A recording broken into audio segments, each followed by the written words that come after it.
I think we can record after the initial checking on the practical directions about the microphone translation, etc. That should not be lip streamed. That should not be recorded.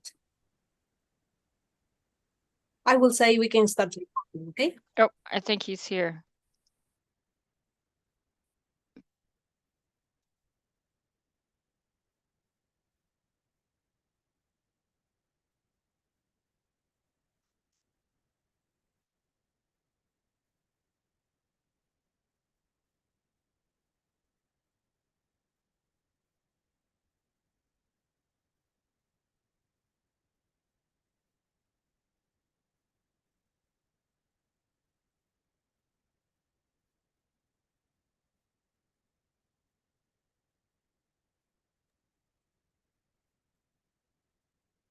Okay.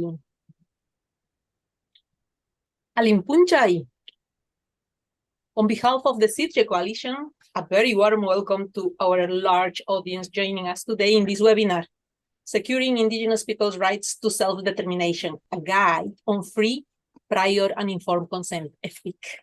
My name is Evelyn Roman Escobar. I will be guiding you through the next 90 minutes of this conversation. Before we continue, a piece of housekeeping. Please let me share my screen. Can you see my screen?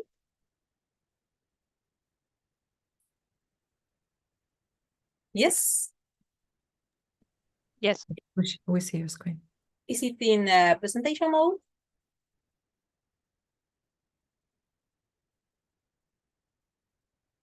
Yes. Okay.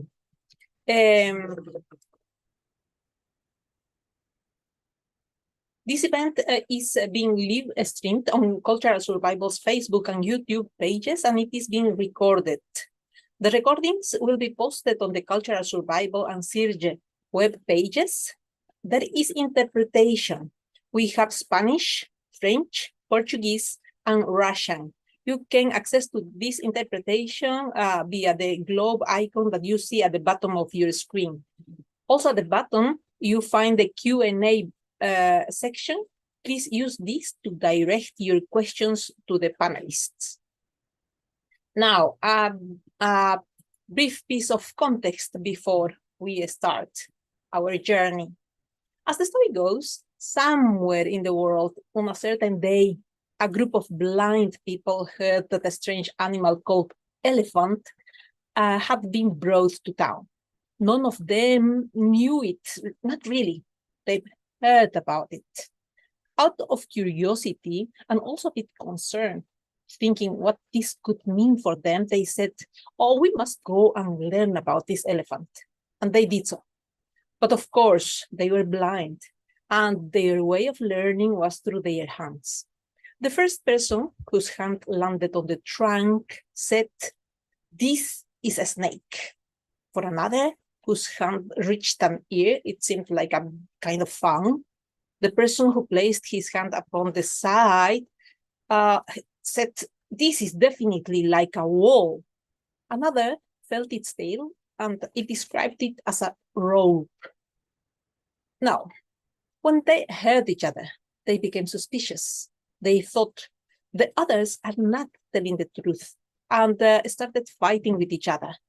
But the truth is that all of them were right. They simply didn't have the whole picture. Well, with Indigenous peoples and their rights and FPIC, the situation is a bit like that big elephant. It might be that different stakeholders have different or partial understandings of it. And when it comes to policymaking or project development, each one does its part with best will, but the whole picture is not coherent and the product is not coherent. And that is a problem. And that is a problem because we cannot afford to lose time. Our humanity is at a major crossroads with multiple crises, and science is very clear. We are going over our planetary boundaries, and we are doing it very fast. Indigenous peoples are crucial to fight the crisis and are key to keep our planet running. They have been doing this for the last 1,000 years, and we have strong arguments to say that. Many people in the audience may not know this, but indigenous peoples own or occupy about 1/4 of the terrestrial surface. They conserve about 80% of the remaining biodiversity in the world. The forests in the territories that are responsible, that are being kept in indigenous territories have 36% more carbon sequestered, synced than public conservation lands. And at least 54% of metals and minerals needed for the energy transition, metals like lithium or copper, are on or near indigenous peoples' territories. If we take into account peoples that are indigenous but are not recognized as such peasants, this number goes up to 70%. So this, I hope, gives a clear picture of why indigenous peoples are so important, and this also brings us to our debate. Today, as you can see on the slide, we have 4 outstanding panelists, all indigenous peoples leaders. We have Galina Angarova Buriat. She is the executive director of Cultural Survival. We have Kate Finn, she's Osage, and she is the executive director of First Peoples Worldwide. Gideon Sanago is joining us. He's a Maasai. He is the coordinator of the Pastoralists Indigenous Forum Pingo in Tanzania. And Abimael Ferreira dos Santos joins from Brazil. He is a Munduruku leader. Their voices bring, of course, different parts of the world together in our event. How will the conversation in this webinar go? We will have 3 phases. Phase 1, we will have the presentations on the conversation with our speakers. Phase 2, we are going to have questions and answers. And phase 3, we are going to have our takeaways. We are going to wrap everything and we are going to close our event. Galina is going to bring us the what and the why of the free, prior, and informed consent, FPIC. I'm going to repeat the whole time FPIC, so please, FPIC refers to free, prior, and informed consent. Kate will walk us through the FPIC guide we are presenting today. Gideon will bring the experience from the ground. He will give an example from Tanzania, and he will analyze FPIC in relation to climate change. He's a specialist. And Abimael will bring the reality from Brazil. He's a specialist on human rights, biodiversity, natural conservation, land rights, and he has supported his community in preparing not an FPIC consultation, but an FPIC protocol, but a consultation protocol, and he's going to bring this experience to enrich our conversation. So with that, I'm going to stop my sharing, and we go immediately to Galina. Galina, could you please introduce yourself and provide the audience with a brief overview of the SIRGE Coalition, which is the organizer of this webinar?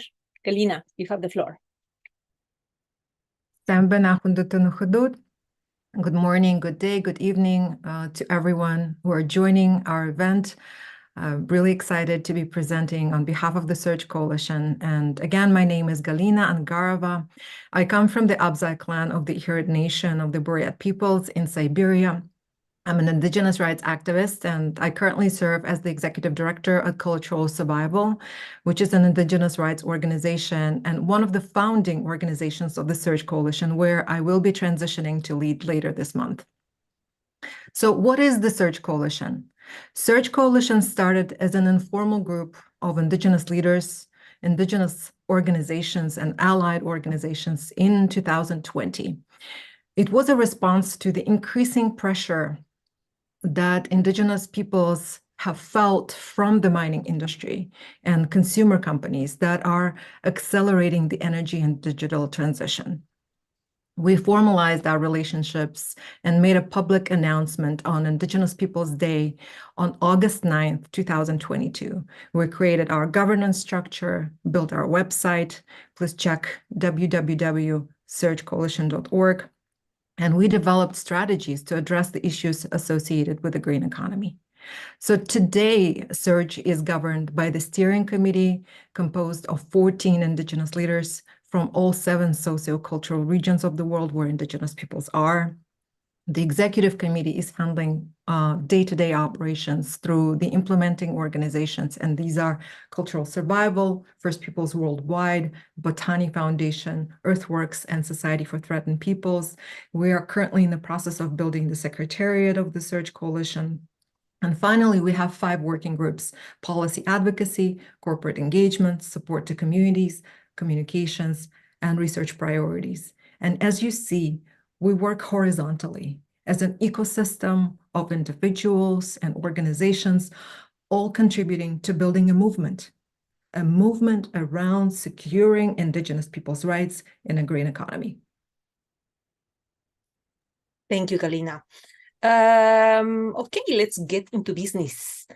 Galina, what is FPIC and what do international legal frameworks say about it? Please, could you relate this to everything you have said about the SIRGE coalition? Thank you. Great, and thank you for this question. And it's going to be a little bit dry, so bear with me because it's a legal term. So we'll have to throw a little bit of legal languages here and there. So free, prior, and informed consent is a collective human right of Indigenous peoples. This is the right to give or withhold consent to any activities that affect our lands, territories, and resources. The right to FPIC flows from Indigenous peoples' right to self-determination. And it's important for us to establish that link between self-determination and free, prior, informed consent, because self-determination is our North Star, our collective North Star, and a cornerstone principle of Indigenous peoples' rights. It encompasses and protects all rights of Indigenous peoples, including land rights, participatory rights, cultural rights, food and water security rights, and more. So it is important to make that connection between FPIC and self-determination because they're linked together, with one being the driver and to achieve the latter. So among Indigenous leaders, we say FPIC is our car to drive to self-determination. So while the right to self-determination is enshrined in several international instruments, such as Article 3 and 4 of the United Nations Declaration on the Rights of Indigenous Peoples, we call it INDRIP for short, Article 1 of the International Covenant on Civil and Political Rights, Article 1 of the International Covenant on Economic, Social, and Cultural Rights, Article 1 of the International Labor Organization Convention 169, and Article 2 of the American Declaration on the Rights of Indigenous Peoples.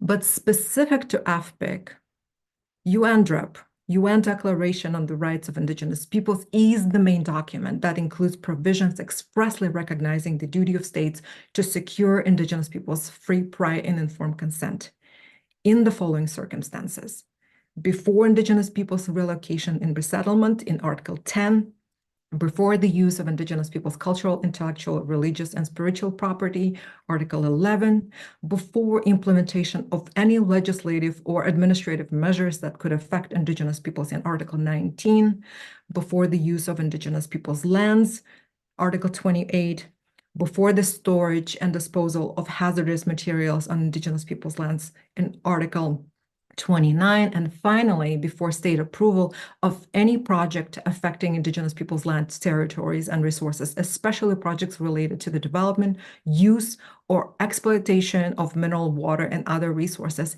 in Article 32. And again, Article 10, 11, 19, 28, 29, and 32 of the UN Declaration on the Rights of Indigenous Peoples. So here I should also note that FPIC is not just a substantive right, it's also a procedural right, in that the rights of Indigenous peoples to determine their political, social, economic, and cultural priorities are safeguarded by the fair implementation of FPIC when it's properly operationalized as both a process and a right. Each element of free, prior, and informed consent has legal significance. And what does it mean? Free is the right to enter conversations and negotiations without coercion and manipulation. Prior is the right to be involved well before any decision is made about lands, resources, and people. Informed means the right to have full information that is easily accessible and readily available. And consent includes the right to say no or say yes, or a yes with conditions, or maybe. And the objective of FPIC process is not always to negotiate a yes. And FPIC should not just be used as a mechanism to legitimize commercial activities. So these are the principles of FPIC, which that form a framework that informs the protocols, processes, rules, and regulations. So another thing that I wanted to point out, that consent is not fixed. It's not a one-off process. It's iterative. It can be withdrawn or reconsidered at any time of the proposed activities change, if the proposed activities change or new information relevant to the proposed activities emerges. And finally, on this question, that FPIC is not limited to issues related to activities affecting lands and territories. It also applies to the impact on the rights and well-being of Indigenous peoples, including freedom of speech and cultural rights. Thank you, Galina. Wonderful. I really like the way you refer to self-determination as the North Star, and FPIC being a tool that make this self-determination possible. And I want to ask you, of course, we are going to hear more on the FPIC guide from Kate, but I want to ask you already to tell our audience what was the purpose of the Synergy Coalition when you prepared this guide that we are presenting today. Galina. So thank you for this question. So one of the key achievements of last year, 2023, over a year after we formalized our relationships as the Search Coalition, was the publication and the release of this guide. The publication was a work of love by many leaders who are part of the coalition, and it provides a powerful, non-prescriptive content and beautiful illustrations depicting the process in various communities. So the main purpose of this publication is to support Indigenous leaders to develop protocols and processes for their free, prior, informed consent, both within their communities and with external parties. The publication was released on October 9, 2023, to commemorate Indigenous Peoples Day in the United States. And it's currently available in English, Spanish, Portuguese, and French. And we're currently translating the guide into Swahili, and the plan is to make it available in other languages. So the guide provides recommendations such as taking the time to understand your legal rights, drafting your own protocols, creating a plan for addressing conflicting opinions within your community, and defining your vision of a strong and thriving community and life within your community. Thank you, Galina. And for the people who didn't see it, we have placed the link to the guide on the chat. Last question for you, Galina. We get a lot of questions about who is entitled to the free, prior, and informed consent. Is FPIC something unique to Indigenous peoples, or can non-Indigenous peoples communities also be entitled to it? Galina. Great question. Yes, the right to free, prior, informed consent as recognized in international legal instruments is specific to Indigenous peoples. But it can be used as best practice for other communities. In a recent interview in the context of the transition to a green economy, I was asked if minerals are desperately needed to mitigate the climate crisis, which is something that affects all of us, why should a small group of people Indigenous people have the ability to deny the world access to these minerals? We welcome these questions because it's important to have a conversation and an opportunity to challenge the dominant narrative.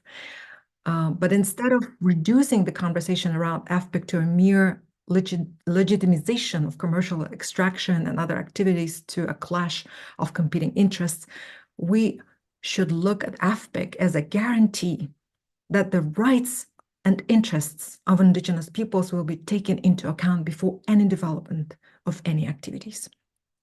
We should emphasize that the rights and interests of Indigenous peoples are aligned with the respect of our precious ecosystems and all living beings and things around us. After all, it's not a coincidence that Indigenous territories contain 80% of the remaining biodiversity. This is why FPIC becomes an issue and an instrument for everyone as the safeguard of that biological diversity and ecosystems that are paying innumerable and incalculable ecosystem services for the benefit of the world.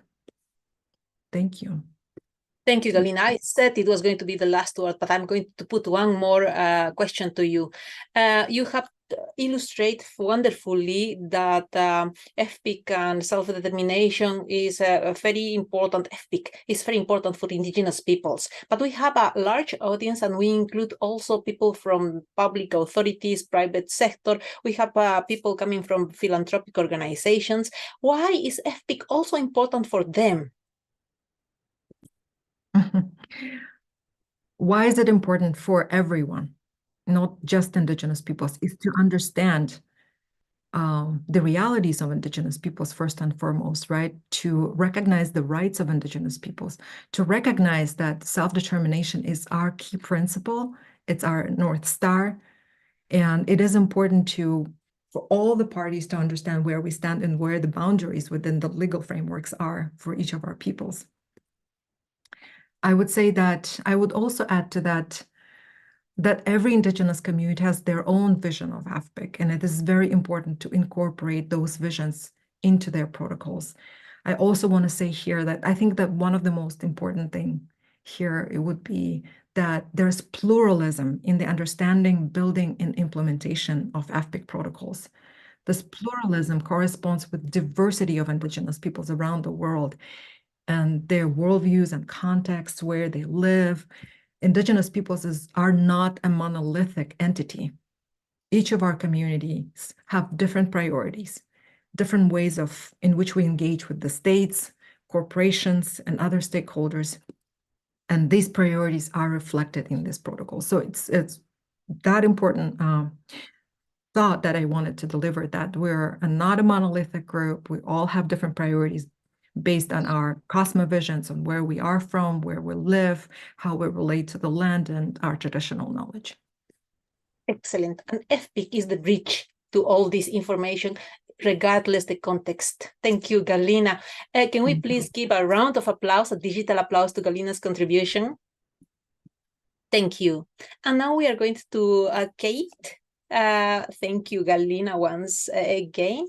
Kate, Galina made it very clear that having an FPIC protocol is powerful. FPIC is a powerful instrument, but the question for you is, how do you prepare an FPIC protocol? What are the steps? What are the ingredients? What are the barriers? What are the enablers?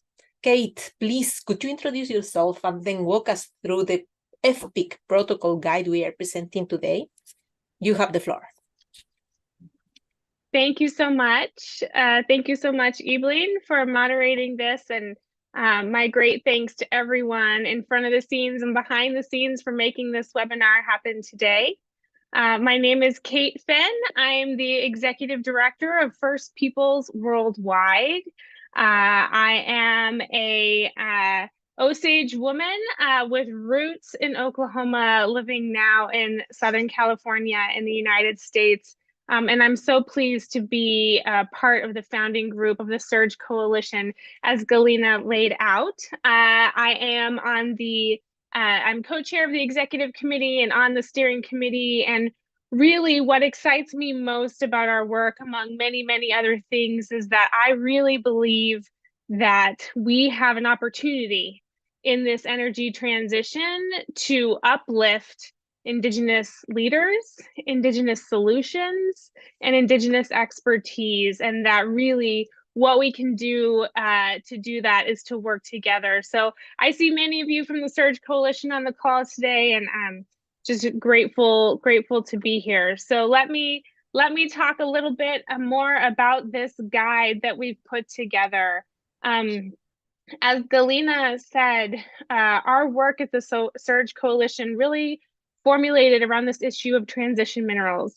The fact that so many solutions around climate change have to do with increasing technology, solar, wind, electric vehicles, things like that, that will require an incredible amount of metals and minerals. And what we know from some studies is that of those 30 metals and minerals that are needed for this energy transition, at least 54% are located on and near Indigenous peoples' lands. So what that says to us is there will be an incredible increase in work between and with Indigenous peoples and the private sector.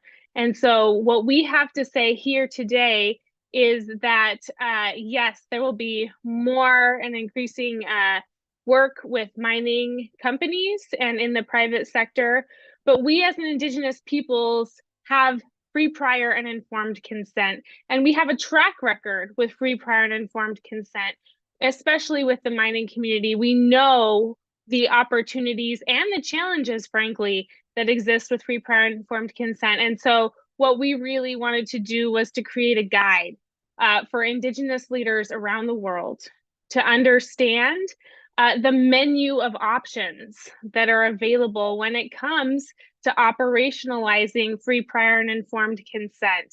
What we wanted to do, Galina and I and David and all of the Surge Coalition entities, was to say, we get to work with Indigenous peoples around the world. We see how people are implementing FPIC. Let's put it together in a guide so that Indigenous leaders around the world can see also what their options are, what they can do, how they can elevate their own community priorities. That is the point of free, prior, and informed consent, is to give participatory and decision-making rights to Indigenous leaders to implement their own self-determined priorities. So that is our motivation behind creating this guide, and I'm just going to walk through it.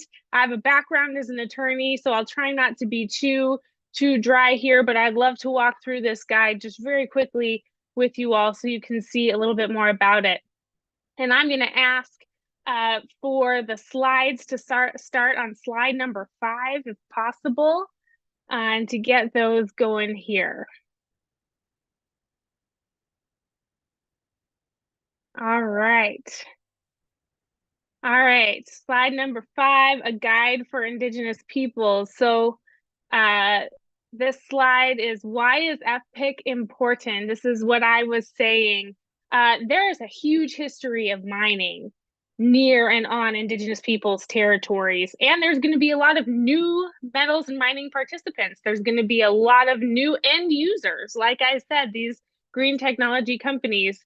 So what we're here to say is the FPIC has been tested. It is hard, but it is possible. And FPIC is a solution that helps us to understand and to operationalize Indigenous priorities. Can we go to the next slide, please?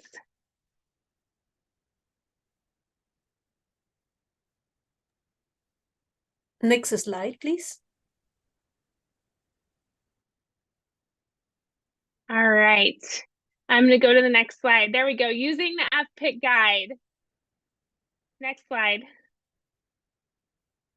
So like I said, what we really wanted to do was to provide a menu of options for operationalizing FPIC. Of course, FPIC is a concept, is a framework, all the things that Galina laid out, but it is applicable and usable and tailored by all of the Indigenous entities around the world. And so when we talk to foundations, to companies, to financial entities, what we say is your job is to design for FPIC. Design for how you are going to implement FPIC. What do you do when you want to solicit Indigenous, opportunity, Indigenous perspectives and feedback. And if you're going to operate at the highest level, understanding that engagement is different than consultation, is different than consent. Consultation and engagement is an important part of free and prior and informed. It is an important way to use the process to understand everyone's perspectives. Consent is the moment, as Galina said, of yes or no, or maybe yes or maybe no, or yes with conditions and no with conditions. And it is incumbent upon the private sector to design, to understand that any one of those options is available. So our guide really is to prepare Indigenous leaders, to prepare Indigenous communities for interaction with the private sector. Next slide.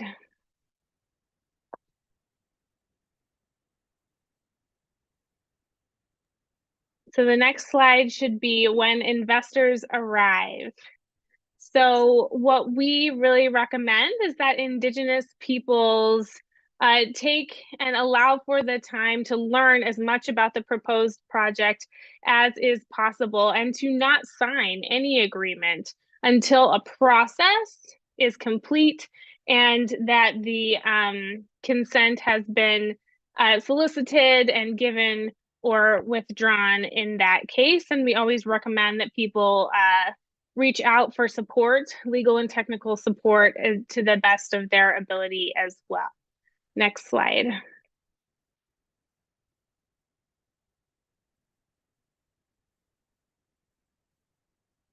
All right, I'm going to continue with our next slide. We always recommend that Indigenous communities discuss their community's priorities prior to the arrival of investors. So that's now. Really understanding what communities are saying and what their boundaries are. And boundaries, I mean, when to say yes, when to say no, what works. So we have recommended to Indigenous leaders to start forming their own protocols and their own approach, and to writing that down so that when investors come in, there's a unified response about what that particular investment could be. Next slide.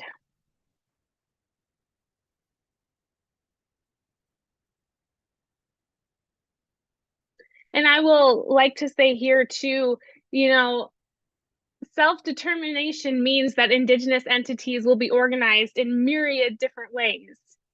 There will be all kinds of different forms of governance around the world and even within particular countries. And so FPIC is a process of understanding the impacted Indigenous people's priorities, the impacted Indigenous people's governments, and understanding the best way to engage and the best way to move forward. We recommend in this guide research that Indigenous peoples find ways to research all of the different projects that are going on, to request proof from investors that they're adhering to laws, to look at the disclosures that different entities have, and to really dig into the companies themselves. Next slide.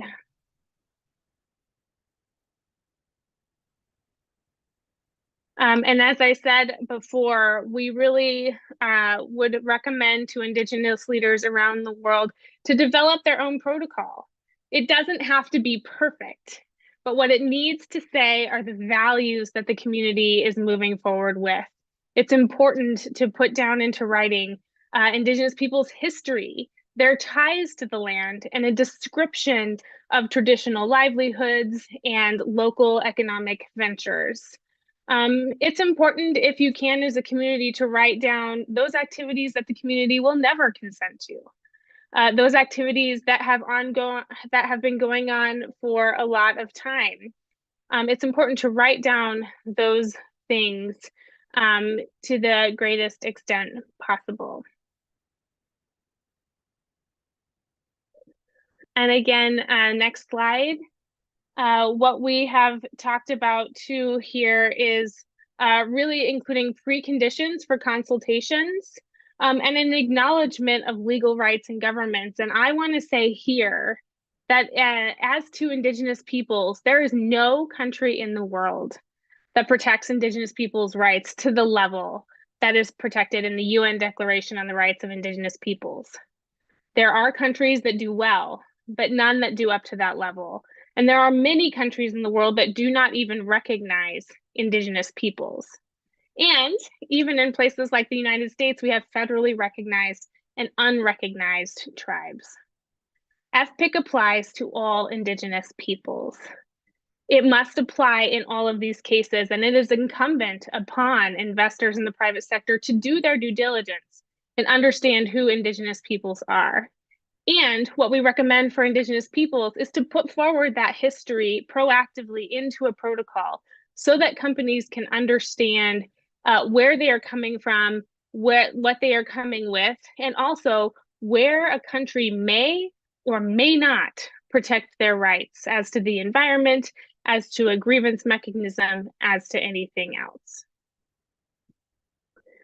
It's also important to acknowledge in these protocols practices that would void any consultation or FPIC engagement, threats, harassment, violence, withholding of critical information. It's important to have those written down and agreed upon as a community. It's important to put down a timeline for engagement. Some community deliberation processes take more time than others. And some governments have different formation, and some Indigenous peoples, as I'm seeing in the comments, are not able to gather freely and participate together in these processes. So to the extent that there is an ability for companies to understand what community deliberations may look like or may not look like, that is very important for the companies. What we want to guard against is a company saying, well, no information means I can proceed. It is our stance that no information means that there is no consent. And so to the extent possible, information to companies about Indigenous peoples is an important thing to put forward. Next slide.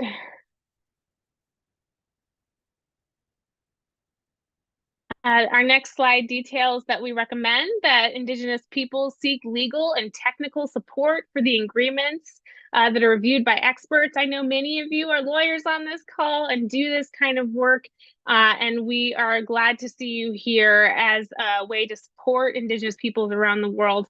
And, you know, something that I have run into in my career as a director, but also as an attorney, is Indigenous leaders are focused on their communities, the public safety of their communities, community health, economic priorities, cultural priorities, all those things that they are taking care of.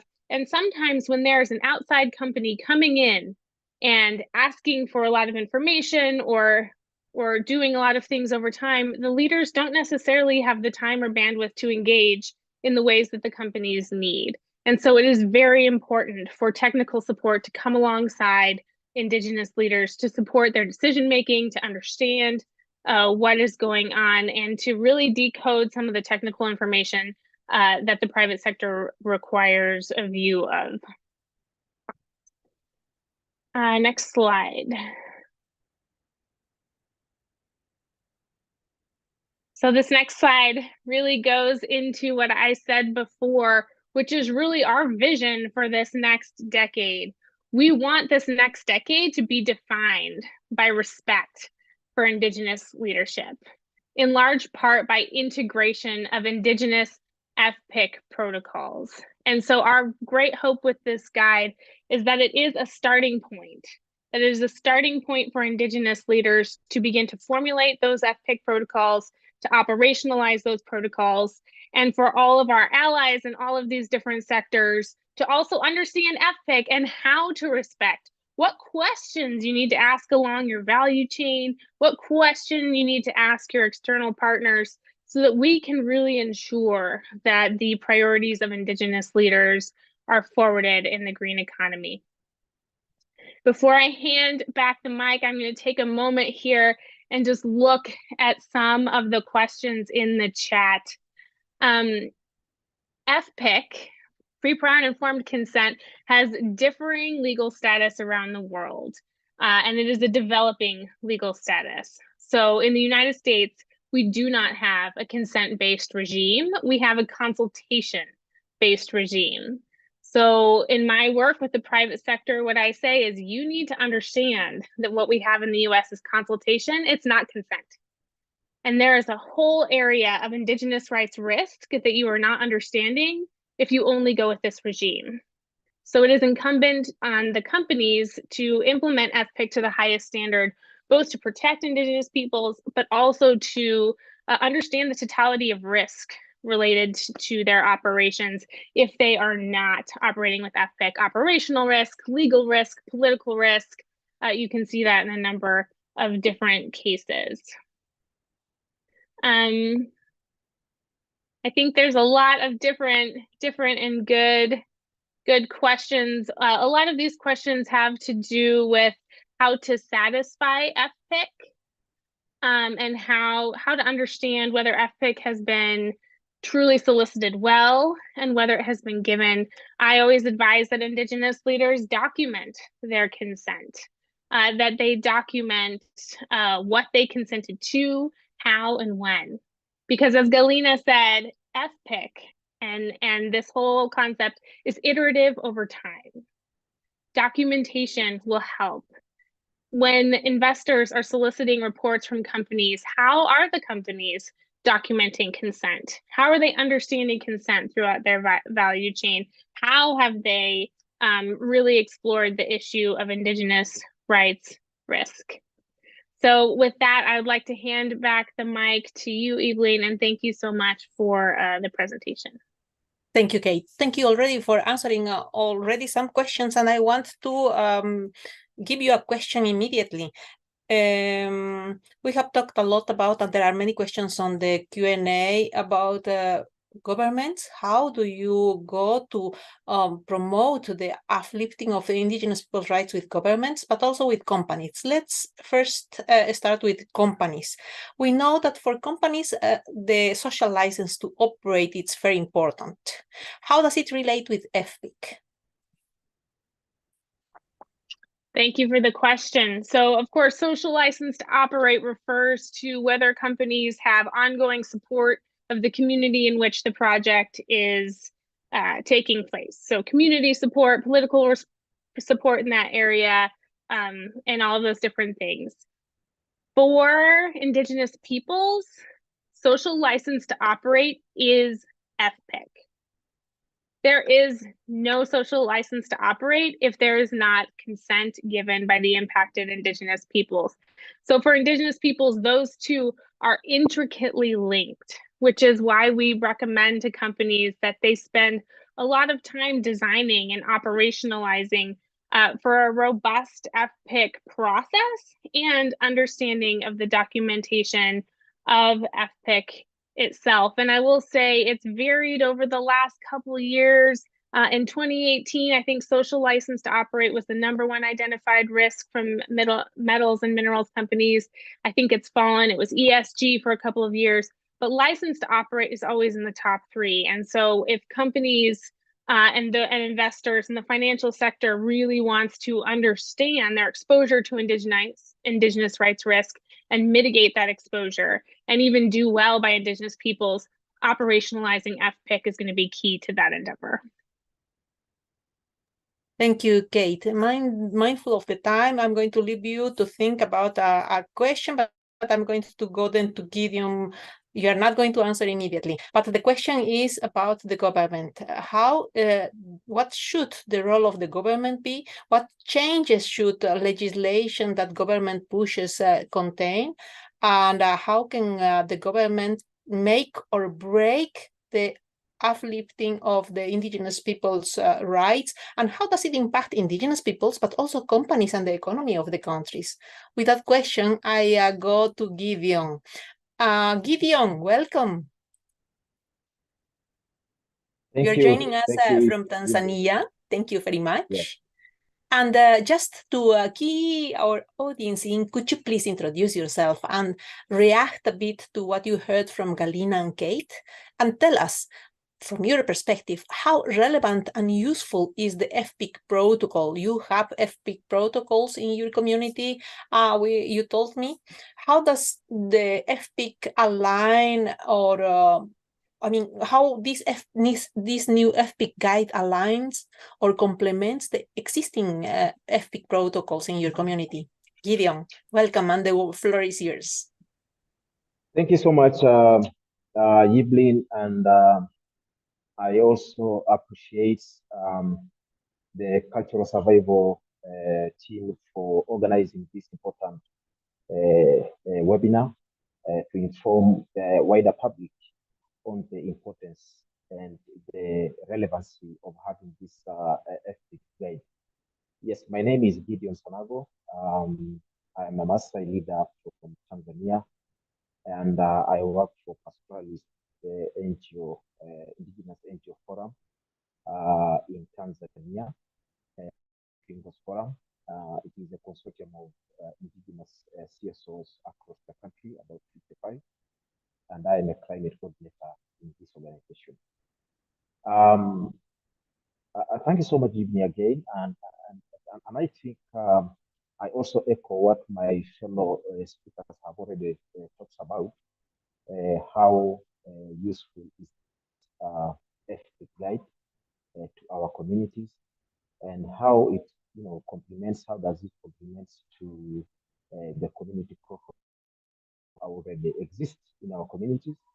The FPIC guide itself is really useful to our communities because it gives guidance on how community govern their land, but also how the communities hold accountable the companies that goes down to the communities, but also even the governments that plan to implement different projects to their communities. Hello, Gideon. Hi. We don't really hear you well. This is the translation. It sounds a little muffled. Oh, you hear me now? Yes, go ahead, Hello? please. Yes. So it really complements the community protocols that does exist in our communities in Africa. Most of them are the protocols are not really written, but it's really work properly because the communities have their own way and processes for the free, trial, and formed concept processes, and they know how to be, consulted when it comes to any investment to their Gideon, I'm sorry to interrupt again. The people, our audience in the chat is saying that the audio is still not very well. Maybe turning off your camera would help. Yes, please. And talking a bit louder, please. You hear me now? Yes, go on, please. Yes. So I was, referring the relevancy and usefulness of this FPIC guide and how it complements the existing FPIC from the communities that has already existed. And I was talking about it is indeed useful, and this FPIC guide is really relevant to our communities because it's really, help communities, to help companies and the government hold them accountable when any investor or the government goes to their land. The communities know how to engage the government, how to engage the communities. So this FPIC, came in time where, the world is now getting, rid of fossil fuel and now going for the extraction of these transition minerals, whereby these minerals are found in the indigenous people land, indigenous people territory. So this FPIC guide will really support the on how to engage the government. But also, I have already mentioned already that there are already community protocols that exist to date. It is not written, it is not formally written, but the communities has been using these protocols for their own decision-making processes, as well as other, actors that going to the community for doing investment on different issues. So I think this aspect is really useful, and it has that support the communities to get ready, on how to be consulted on their resources, how to be consulted on the transitional minerals, as the world is really going down to the communities to do all this business. Yes, thank you, Gideon. I would like to go to your expertise, Gideon. We know you represent your community in national, regional, and global fora on the climate change topic. You have already mentioned the transition minerals and metals, mining for the transition, and etc., and the raw materials. And we know, of course, that indigenous peoples are suffering climate change twice. First, the consequences of climate change, extreme weather, less weather, or too much of it, and so forth. But the indigenous peoples are also confronting the solutions to climate change, especially the solutions proposed by industrialized countries and regions. And I am referring to the massive turn towards renewable technologies like electric vehicles and etc. And that, of course, need a huge amount of metals and minerals that is found on indigenous peoples' territories. But with that in mind, could you please reflect on how FPIC intersects with climate change, raw materials, and the rights of indigenous peoples? How is the conversation going in the different levels you attend to? Gideon, take the floor, please. Thank you again, Evelyn. It is true that climate change impacted indigenous people in different ways. In our case, indigenous people in Africa have witnessed severe droughts, landslides. Recently, in my country, Tanzania, more than 80 indigenous people died as a result of landslides. There is diseases both for people and livestock. Because I'm a Maasai and we are having a lot of livestock. We are doing Gideon, sorry to interrupt you. Could you please talk a bit louder? It's again becoming muffled. Do you hear me now? Yes, a bit louder, please, and go on. Oh, okay. Thank you so much. So I was talking about the impact of climate change to our communities in Africa, and it is quite similar to other effects or other major effects affecting the indigenous people around the world. And I was talking about the severe droughts that are affecting our indigenous people in Africa, landslides, diseases for both livestock and our people. But the most importantly is about the loss of critical biodiversity, loss of culture, and loss of language, which is very, very important for transmitting the knowledge of indigenous people to the future generation. But also, we have also witnessed the food insecurity. Now, apart from the climate impacts, that is quite known to by everybody, there are climate change interventions, such as, for example, carbon investment, carbon market. This is one of another window violating the right of indigenous people, including upgrading the ancestral land of indigenous people into forest reserve, nature reserve, national park. All this have been doing without free informed consent of the indigenous people. Indigenous people land have been, taken without their consent and doing, carbon investment. Indigenous people were not consulted, and they need to be consulted. From the initial, stages, indigenous people have to be part and to be in the table of discussion on how to use their land, on how, to preserve their forest.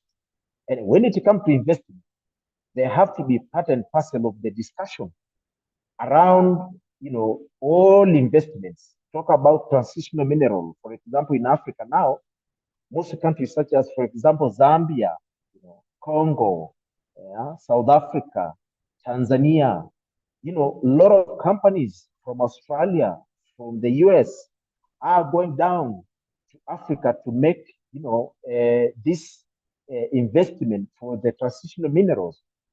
Now, to what extent these companies and the governments are make sure that indigenous people, have to be consulted, free, prior, and informed consent should be the center of the discussions, center of engaging the communities, whether the indigenous people have the protocols already, or those communities who does not have the protocols, to what extent free, prior, and apply to the communities where these minerals are found. So, in terms of climate change, we have this, historical marginalizations and the violation of indigenous people from the intervention of climate change. As I have already mentioned, the carbon credit, for example, recently, a huge number of acres of land have been taken for carbon credit investment in time where it does not allow, it put restriction to indigenous people to access to forest products, to access to medicinal plants, to access for water points, to access for pasture, So we don't want this to happen again. We must change the whole narrative and ensure that indigenous people have to be fully consulted. They have to understand the nature of any business, the nature of investment. They have to give consent, and they have to understand even the benefits accrued from the investment itself. So we have such experience from the climate change perspective that indigenous people land have been, taken in the name of conservations, and indigenous people were violated, and it also, put double impacts of climate change to indigenous people, while they already impact of climate change itself. So we really, need the companies and the governments need to respect the right of indigenous people and apply the free, prior, and informed consent when they are doing any investment. Thank you. And I'm sorry for the internet is very, very poor here. That's why I'm struggling. I'm trying to speak loudly. Thank you so much. No, thank you, Gideon. It was a good time. Sorry for the technical issues and the connection. Thank you. From you, we are going to travel to Brazil. Abimael is with us. He is having a bit of troubles with the internet, so I'm already advancing the idea that maybe it might be possible that I'm going to ask Edson Krenak from the Krenak peoples to step in if Abimael would have problems. Abimael, welcome. Please, could you present yourself? Abimael, can you please take the floor and introduce yourself?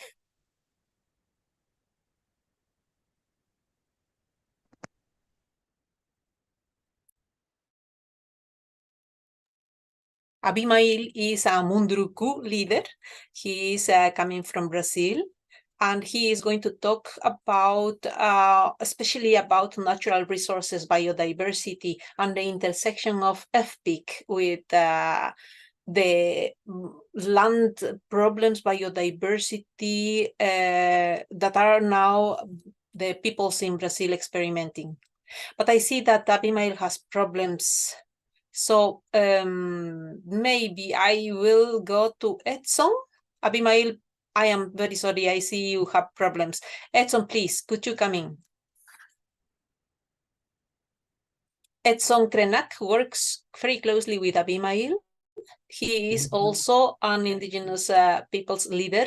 Welcome. Edson, thank you so much for stepping in and helping Abimael. You work together and you have seen also the process of preparing a protocol for consultation, not for consent in Brazil.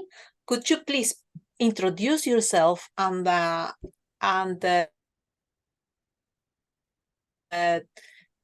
experience? Yes, Edson, the floor is yours. Thank you, Evelyn. I'm still waiting for Abimael. Abimael, excuse me, I will speak in Portuguese to him. Abimael, a qualquer momento que você precisar entrar,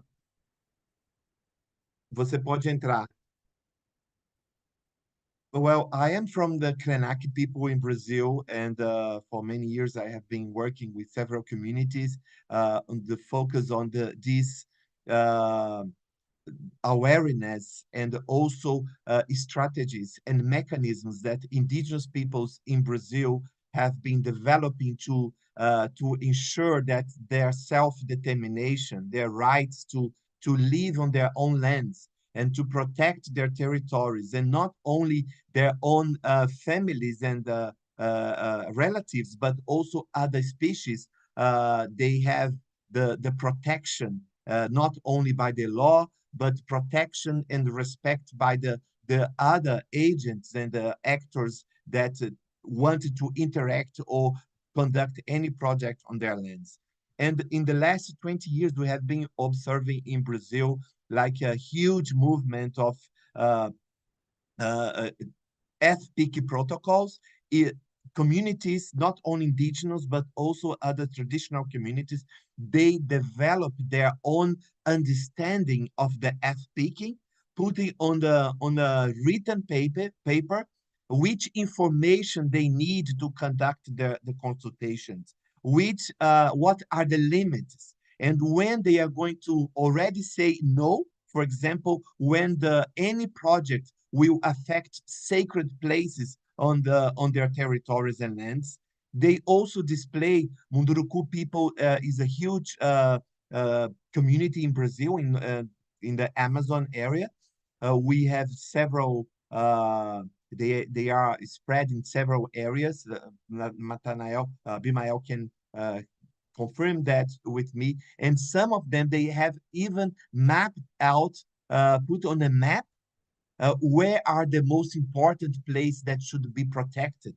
Where the biodiversity it's more expressive, where they have a kind of a close relationship with these other species, represented in the sacred place, representing the areas where the animals goes to for reproduction. And although on these places, they state in several protocols, look, this place should be protected, because sometimes we talk to companies, we hear companies saying that, well, the indigenous peoples, they actually, they don't want us to enter in the land, they don't want us to do anything there, etc. That's not true. Indigenous people are very hospitable people. They are very friendly. We like to receive people. We like to conduct collaborative work, but we want our self-determination respected. And in these protocols, like the Munduruku people, Nathanael asked me to share with you. Here you have 3 pages, one on the right side, the cover of the Munduruku Povo Taquara in Amazon area protocol. Bimael, are you there? You'd like to say something about your protocol?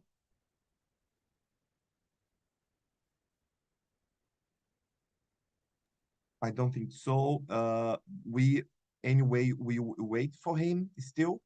And Well, I don't want to prolong too much since I'm just covering for him, and it's an honor, and I'm very grateful for that. What I observe in these protocols, Ibling, it's through these protocols, indigenous communities are reclaiming their agency, and also they are claiming a more responsibility from the corporation and the states. For one side, for many years, we all know that states and corporations thought that we are not able to manage our own lands. They're not capable to manage our natural resources. But through our protocol, through FPIC, we are stating clearly we are responsible for our lands, territories. We are reclaiming this agency. We also, I realized by reading, for example, the Munduruku Protocol, is they propose a deep shifting in the development paradigm, because for the state, development implies in numerous cases the destruction of biodiversity. For indigenous people, development starts with protecting our land, protect our home, protecting biodiversity, protecting the conditions that give us life, give us food, give us health, give us our medicine. And then the idea through the protocols, through the FPIC consultations, is to challenge this idea of development or progress that put on the second or third place the protection of biodiversity. Because, you know, our lands, our territories, they should not be seen as storehouses for raw materials, for companies and other governments. They can come and see it as a free reservoir of materials to be extracted, exploited, harming communities, destroying the rich biodiversity. No, indigenous people's perspective put development focusing on creating value, creating protection, respecting the dignity at the local level, fostering a more sustainable supply chain. We are not against development. We are not against providing food resources for humans, for other species. We just want this to be fair and just for everyone. Thank you, Edson. Wonderful. You made the point very clear that indigenous peoples are totally capable. They are already proactively preparing their protocols. I would like to ask you one more practical question about the guide, and that is observing the challenges and opportunities you have seen when Abimael and his community and the Munduruku community has seen in preparing their protocol. In which way the FPIC guide proposed by the CIRGE can help with these barriers and these challenges? How can it be used practically? I will still give a time to perhaps Abimael would like to answer that if he's able to use his microphone, or Abimael. Abimael, could you please step in? No, I think he's still with problems. Edson, please go on. Ibling, I had the honor to be part of the revision and the editing committee of the FPIC guide. I'm sorry, I forgot to mention the beginning. I worked for 4 years in the advocacy team of cultural survival and also for Search Coalition. And this honor to work with several indigenous peoples from all of the world and bringing in amazing experience, perspectives, and knowledge and wisdom into this guide. For example, there is one aspect that's very, very important. You know, allow me a little bit of regression on why we don't use our indigenous languages all the time. Why Abimael has to travel from his community to the city to try to use technology, internet, to try to he stretch himself, and many other indigenous people stretch ourselves to use things that are foreign to us. It's because we are talking about a space of negotiation. We are using a language that we try to translate our perspectives. And then this guide, the FPIC guide prepared by Surge Coalition, bring in the experience of indigenous lawyers that have also worked and negotiated with many corporations, many states in several platforms in the world. And then this experience is shared with indigenous communities. Look, we know by experience how many corporations think, how they will approach you. And many times they will not give you the full information about the project they wanted to conduct. For example, there is a community in the Jequitinhonha Valley in Brazil, the Lithium Valley in Brazil. The company Sigma is operating there, extracting the lithium and impacting the environment. They pose themselves as a sustainable company, respectful to the environment, but they never talk to the indigenous peoples about the impact of their operations. And now they are discovering, because indigenous peoples revealed that, informed them about that, the real impact to the environment of their activities. And then we need to have these two ways of communication: extract, demand information, clear, reliable information from the company, from the state, but also during these consultations, we also give information, we share information. You cannot do that because we know our territories. You know that explosions, or if you deforestate this area, if you diverge the direction of this river, this stream here, will impact these animals, these plants, this source of medicine for us. Then information, data is very, very important. And this guide is a huge, I think is a huge step for the community to guide them how to use, manipulate the precious information data they have on the field and about their territories, about biodiversities.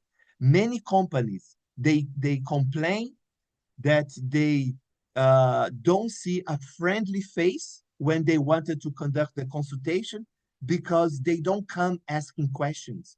They don't come for dialogue. They don't come to really hear us. They come to impose their projects. And the consultation is opportunity to share what is the real meaning of this piece of land where our ancestors were born, where our relatives are buried there, but they still live and visit us during our ceremonies. How can we lose the places where our relatives, our ancestors, other species visit us during our ceremonies to talk about life? What can be more important than life, right? Then I think this is critical when we are in these spaces of negotiation, that we share meaningful information, not only half of information, not only a bit of information. We share what is meaningful for both parts to really conduct a good consultation. And Abimael, I still see your name here, and I feel really pain in my heart that I cannot hear your voice and your wisdom here.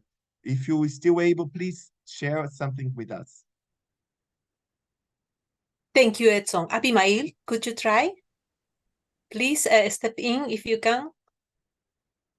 Otherwise, in the meantime, Abimael is getting ready to get in. I want to focus on 3 points, and I'm going to bring you, Edson, Galina, and Kate on this point. The consequences. We have talked about how important is FPIC, and that it's a win-win-win. formula that it's like a recipe that you can follow in different parts of the world. You have the ingredients, you have to contextualize, you have to see which ingredients you have on your ground, but it's a recipe. It's a general recipe. I mean, it's not going to change. You have a cake and you're going to use your ingredients, but and you're going to adapt your ingredients, but you are not going to prepare a lasagna. You are going to prepare a cake.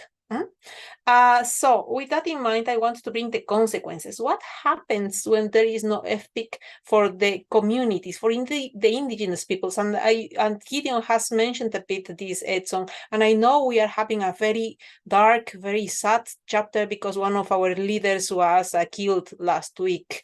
And the cost actually for indigenous peoples is very high. And I would like you, Edson, to comment on what the consequences of not respecting FPIC is for indigenous communities. Kate, I want to ask you what the consequence is for corporations for not respecting FPIC. And Galina, I want to ask you what the consequence is for governments for not the consequences of not following or not uptaking FPIC, for example, in the decarbonization plans, in the transition. If you take, for example, US or the European Union, they have ambitious plans of decarbonization, which we really applaud. But what if they don't take FPIC as they did not? They have just renewed their legislation. They are in process or uptake of the Critical Raw Materials Act, which is going to be the new rules of the game for mining companies. But FPIC is not there. What's the risk? Okay, Edson, please go on. What's the consequence for indigenous communities? Perhaps may I answer? I am on here. Yeah. Perhaps my answer won't be what many people expect. Indigenous people are not really concerned about the small thing of getting a consent or not. We are concerned about the protection of life on the planet. And what are the implications for a company in terms of legitimacy, trust, image, reputation on destroying the environment? Of course, the failure to respect indigenous, the FPIC on the communities is a series of violations of rights, sovereignty, identity, cultural rights, the impact on livelihoods. There are many impacts that we could list, but indigenous people are not defending one national hood. We are not defending one identity. We are defending through our rights the respect, the right of every single species on the planet to live in a health and good environment. This is all our discussion here is about what type of planet or life we wanted to live in. A planet that we wanted to continue with the colonial endeavor of destroying the planet, destroying the environment, or we want to live in dignity. We want to live respecting rights, respecting the people, their right to live in a healthy and good environment. Then we have to think about that.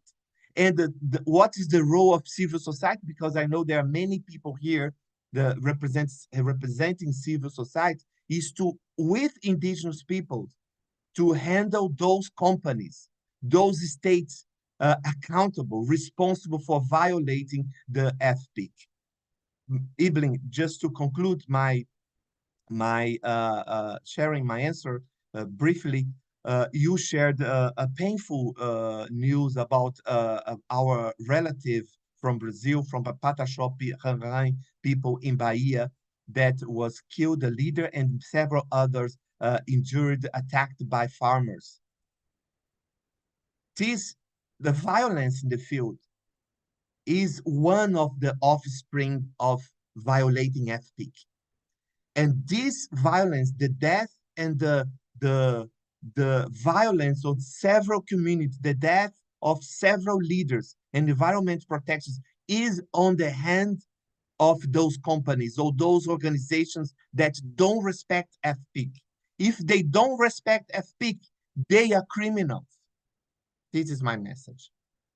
Thank you, Edson. Thank you so much. Now we are going to go directly to Kate, and we connect Edson answers because he already mentioned corporations, reputational costs, etc., etc. Kate, can you elaborate more on what's the consequence of FPIC? And also, please comment on the recent report of our colleagues at Oxfam.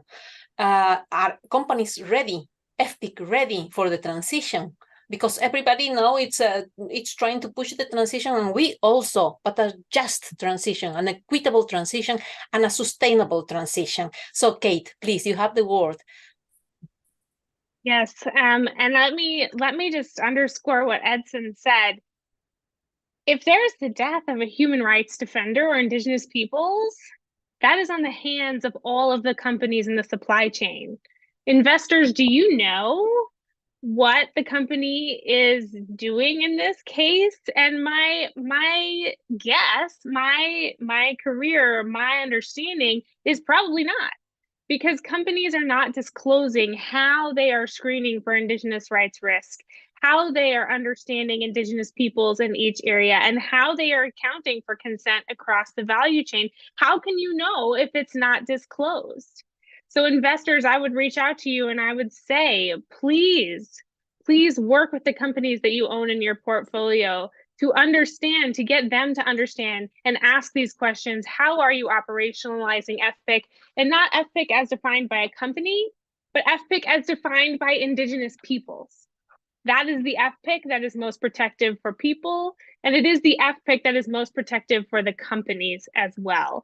So the consequences for companies are, of course, reputational. We can all name companies that have a reputation in a poor way and a reputation in a good way. It is reputational. It's also legal.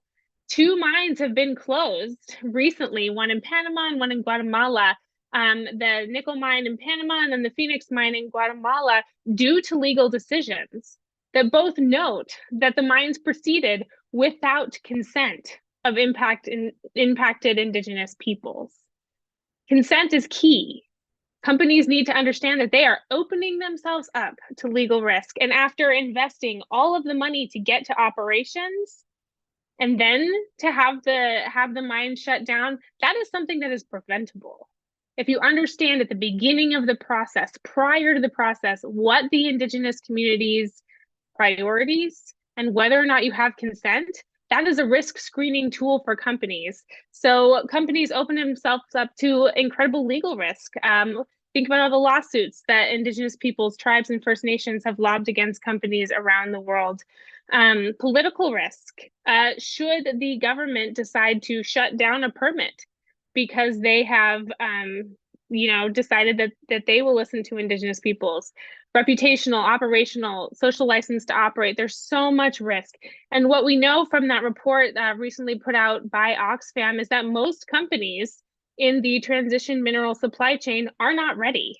They're not ready to understand FPIC. They are not ready to respect FPIC and to understand Indigenous people. So we are at a precarious moment right now. If we know that these companies are not ready, if we know they are not disclosing, and we know that they are going to be on the lands of Indigenous people. So it is a full court press for all of us to push for FPIC as defined by Indigenous peoples, to recognize the protocols of Indigenous peoples, and to protect Indigenous peoples, and frankly, for the business case, to save corporations money. We've done many case studies at First Peoples Worldwide that show the amount of stock loss in the stock markets that companies have faced.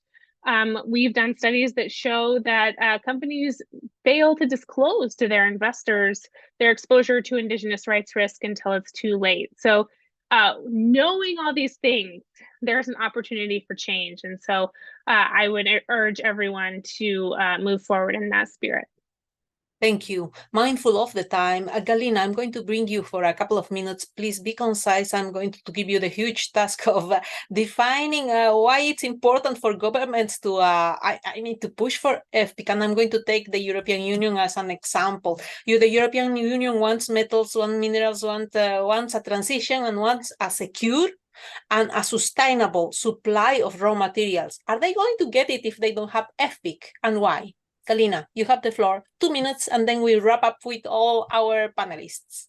I have so much to say. So since about 2.5 years ago, we started working in European Union, in Brussels, advocating for the rights of Indigenous peoples and inclusions of references to Indigenous peoples, free, prior, informed consent, UNDREP, and ILO 169 in the in EU battery regulation, and Sustainable Corporate Sustainability Due Diligence Directive, and now the Critical Raw Materials Act. Unfortunately, there is a lack of understanding that FPIC is crucial to be included in these pieces of legislation. It happened with the EU battery regulation. It happened with CSDDD, that FPIC was excluded the night before its adoption. It happened in the past in other big outcome documents. But what I wanted to say to legislators, that it's important to include FPIC as a mechanism to engage with Indigenous peoples, because Indigenous peoples, 470 million people, 6.2% of the global population, are the ones that will be guaranteeing and should be the primary partners in achieving the decarbonization targets, because Indigenous peoples' territories are the largest carbon sinks in the world. We protect 80% of the biological diversity, and you have to work with us to make sure that remains the same. So that's my quick response to that. But also, I wanted to say that free, prior, informed consent is the right that belongs to Indigenous peoples. It's not the right of the governments. It's not the right that belongs to companies. It's our right. So that means that we need to take charge. We need to create our own protocols and think of the ways how we can defend our own rights and engage with other stakeholders. And my final comment is that in the green transition, development projects such as mining never come alone. They come with infrastructure, they come with processing facilities, come with ports and roads.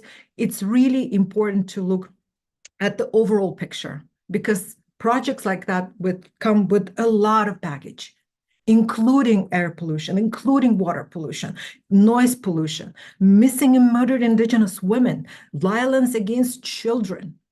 They come with the rise in the drug use, alcohol use. So we have to be absolutely mindful. But again, it's all power to us as Indigenous people. That's what we're going to do as the coalition, empowering our constituency first and foremost. Thank you. Thank you, Galina, and thank you for bringing the cumulative impact of not only mining, but all the projects. And I would like to complement what you all have said, by saying that anyone with a bit of experience on the ground knows that Indigenous peoples have now the power, have increased the power to stop or delay projects on the ground. So if you want to have really your plans go on, you have to come to Indigenous peoples and engage in good faith, because there is no time, and if you go by force, everybody is going to suffer. It's going to be someone's mother, like last week's loss we had on from a wonderful, powerful Indigenous leader, and we don't want that. Now, mindful of the time, we have 2 minutes to go, and I'm going to give each of you just 30 seconds of last thoughts or your takeaway message. And I'm going to start from back to forward. Edson, you go first. Okay, thank you so much for having me, for giving me opportunity to cover for Abimael Munduruku, people that I respect, I love so much. Well, FPIC, I will try to complement, if it's possible, Galina's words. FPIC is not a door open for you, for the company to enter in our territories. Is a door open for communities to participate in the process of law policy making. We are here to teach you, to show you, to educate you, to share with you wisdom of millennia, how to protect our planet. We wanted to participate. It's about participation. It's about giving us our sovereignty that we deserve. We have the right to have. That's it. Thank you. Thank you, Edson. And please take advantage of the millennia experience on a sustainable model, legislators, companies. Kate, please, go on. I'll just say yes. The idea of FPIC is to elevate Indigenous brilliance and solutions and priorities. It's not a getting to a yes. It's an understanding, partnership, and engagement with people who have been the historical survivors of colonialism around the world. It is a way to change the paradigm. And so we invite you into this FPIC guide to understand the best ways to elevate Indigenous solutions and to understand too that Indigenous leaders have solutions when it comes to biodiversity and cultural property and community health. But we can only get to those when we're in proper partnership and in good relationship. And so we, again, invite you into this conversation and invite you into FPIC, and are so glad for you all to be here, and thank you so much. Thank you, Kate. Fantastic. Gideon, please take the floor. Thank you so much, and it was really, a very productive discussions. And my message is that Indigenous people, we are the solution to the nature, but also we are the custodian of a healthy planet. Let's engage Indigenous people in good faith, in a holistic manner, because we have a solution to offer to our mother nature. Thank you. Fantastic. Thank you, Gideon. And I call Galina for your final thoughts and to close this event. Galina, you have the floor. Great. Thank you, everybody, for coming and joining this conversation. I think in order for us to stay informed, we need to educate ourselves, right? So we say knowledge is power. And for that, I think check our website. It's www.searchcoalition.org. There's tons of information that can empower us as Indigenous peoples to protect our own rights. And also follow us on Instagram, follow us on Facebook and LinkedIn, where we will continue providing the information about the status of free, prior, and informed consent, because it's evolving as a standard. And the case studies all over the world. And I think it's that way we will be staying connected with you. Thank you. Okay, thank you, Galina. And with those words, I think we have reached 2 minutes later, the end of our event. Thank you so much for being with us from wherever you have connected. Keep in touch, and bless you all. Thank you.